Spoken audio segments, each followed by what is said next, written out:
J'aimerais avoir un petit peu votre attention pour faire la présentation de la journée d'aujourd'hui. Alors, bienvenue à la journée de l'écologie et à l'ouverture du marché Sainte-Anne. Bienvenue à tous, puis on est très content que vous soyez là. Et on vous invite à rester pour d'ici à la fin de la journée jusqu'à 4 heures parce qu'il y a plusieurs événements.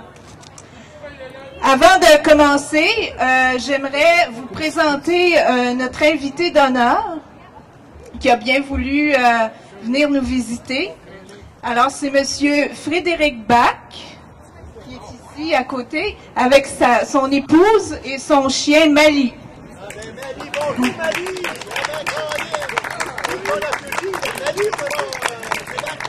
Je vais vous lire un petit texte pour Monsieur Bach, puis suite à ça, il va faire une petite présentation.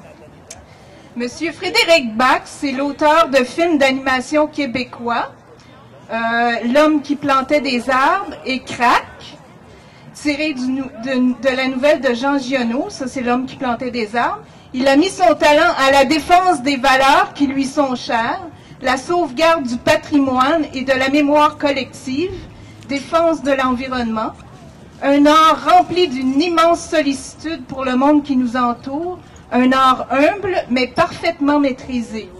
Il puise dans l'œuvre des plus grands artistes, Monet, Chagall, Vinci, cette puissance évocatrice qui a su charmer des millions de spectateurs à travers le monde.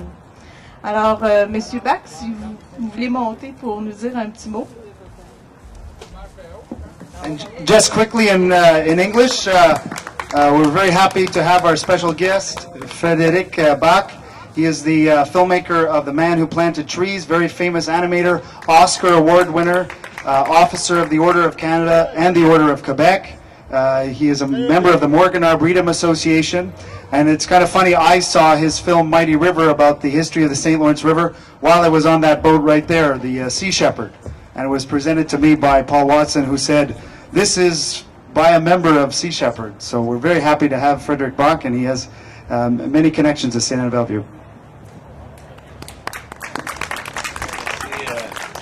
Thank you very much for the invitation to come to St. Anne de Bellevue. Merci pour l'invitation de venir ici. C'est un Éden dans ce monde où tellement de belles places sont menacées. Ici, vous avez su heureusement préserver. Je pense que c'est un travail de communauté, de tous les gens qui, le moindrement, ont un pouvoir pour intervenir, pour protéger cette nature qui est si belle et si fragile. Donc, je vous félicite pour ce que vous avez réussi à faire jusqu'ici, mais je vous encourage à continuer à faire plus, à vous joindre avec des organisations, parce que tout seul, nous nous sentons bien faibles, mais dès que nous nous regroupons, dès que nous, autour d'un thème, autour d'un sujet, nous prenons de la force, et cette force est absolument nécessaire. Donc, je vous invite à faire partie de toutes les organisations qui défendent une rivière, un arbre, un arboretum.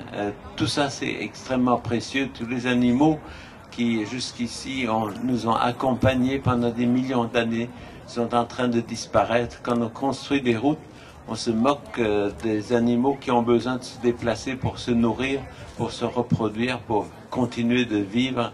On leur laisse aucune chance de traverser ces endroits-là. Et on parle de tuer les chevreuils, de tuer des orignaux, de tuer tous les animaux, et on les écrase aussi avec ces automobiles qui roulent beaucoup trop vite, qui consomment beaucoup trop d'essence, qui sont beaucoup trop pesantes, trop rapides. Et donc il y a un travail à faire à chaque moment. Dans toutes vos décisions, il faut réfléchir aux conséquences, parce que de plus en plus que l'explosion démographique est tellement énorme qu'en 50 ans, la population du monde a plus que triplé, et qu'elle veut continuer sur cet élan-là. Il est absolument nécessaire de remettre en question notre façon de vivre, de construire de moins grandes maisons, de consommer moins d'électricité, de réduire notre consommation et de partager nos connaissances, partager nos pouvoirs, partager aussi ce que nous possédons. de façon à ce qu'il y ait une répartition de la réaction et du pouvoir et aussi de la possession. Il faut absolument conditionner notre façon de vivre à un monde où l'homme est en contrepoids d'un équilibre qui doit être rétabli. Donc il faut choisir le plateau dans lequel nous désirons vivre.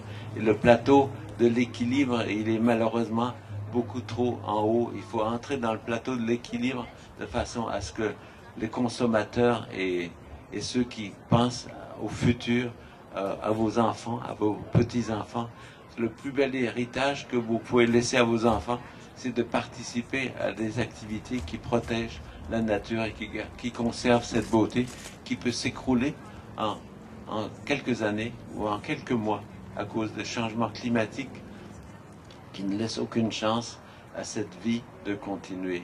Alors merci de votre accueil, bon succès à votre journée écologique, puis afin que cette journée écologique soit suivie par un renouvellement de motivation pour continuer à lutter pour la chose essentielle qui est la beauté et la vie dans ce qu'elle a de plus riche, de plus beau et à partager avec tout le monde. Merci beaucoup.